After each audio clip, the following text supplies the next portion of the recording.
इन तस्वीरों ने पुतिन को दहला दिया है। ये रूस पर अब तक का सबसे बड़ा हमला है।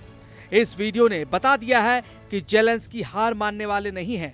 इस वीडियो ने पुतिन की सेना का गुरूर तोड़ दिया, क्योंकि जेलेंस्की की ड्रोन फोर्स ने पुतिन के परमाणु एयरबेस पर हमला किया है।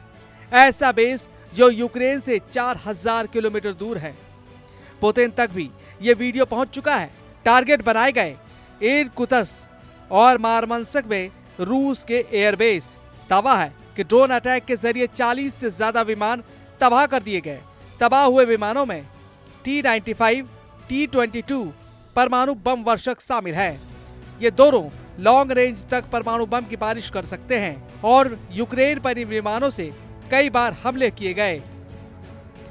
इस वीडियो को देखकर रूस की एयरफोर्स भी डर गई, क्योंकि उसके सबसे खतरनाक बॉम्बर विमानों को जेलेंस्की के स्पेशल मिशन में जला दिया गया।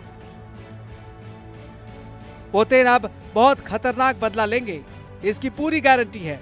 इसका पहला टारगेट यूक्रेन के 3 शहर बन सकते हैं, जिनमें पहले के खिलाफ ऑपरेशन शुरू हो गया है। जेलेंस्की को दहलाने के लिए पुतिन ने सुमय कांड शुरू कर दिया है। सुमय यानी वो शहर जो रूस के बॉर्डर से लगा हुआ है, और यहाँ पर पुतिन अब जेलेंस्की की फौज को ऐसी सजा देने जा रहे हैं जिसकी उम्मीद जेलेंस्की को भी है।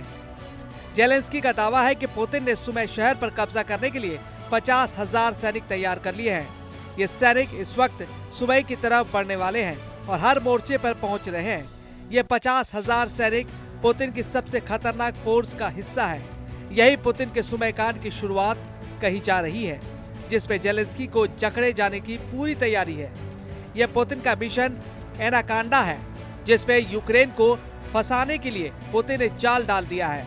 पुतिन को जवाब देने के लिए जेलेंस्की ने क्या किया है, वो पुतिन के होश उड़ा सकता है, और मुमकिन है कि पुतिन के होश उड़ भी चुके हों। 31 मई और 1 जून को रूस के 2 पुल उड़ा दिए गए। पहला पुल ब्रायंस में उड़ाया गया, तो दूसरा पुल कुर्स्क में उड़ा दिया गया। ये दोनों जगह यूक्रेन बॉर्डर से ज्यादा दूर नहीं है। यह पुल को उड़ाने के बाद ट्रेन भी हादसे का शिकार हुई। कई लोगों की मौत की खबर है। 4 घंटे बाद कुर्स्क में भी एक पुल उड़ा दिया जाता है और एक मालगाड़ी यहाँ हादसे का शिकार होती है। इसी मालगाड़ी में रूस की फौज के लिए ईंधन जा रहा था। पुतिन को कमजोर करने के लिए जेलेंस्की जो लड़ाई लड़ रहे हैं, वो पुतिन बहुत पहले जीत चुके हैं। कुर्स्क से जेलेंस्की की फौज सिर पर पैर रखकर भागी है, जबकि सुमय के हालात ऐसे हैं कि अब तक सैकड़ों गांव यहां तो खाली हो चुके हैं या फिर खाली कराए जाने की तैयारी है। करीब 60,000 लोगों को मई के दौरान ही सुमय से हटा दिया गया। पुतिन ने यूक्रेन को पूरी तरह रौंदने का फाइनल फैसला कर लिया है, क्योंकि अब सीधा साधा राजधानी कीव पुतिन के टारगेट पर आने वाली है। इसका इशारा पुतिन की नई रणनीति से पता चलेगा।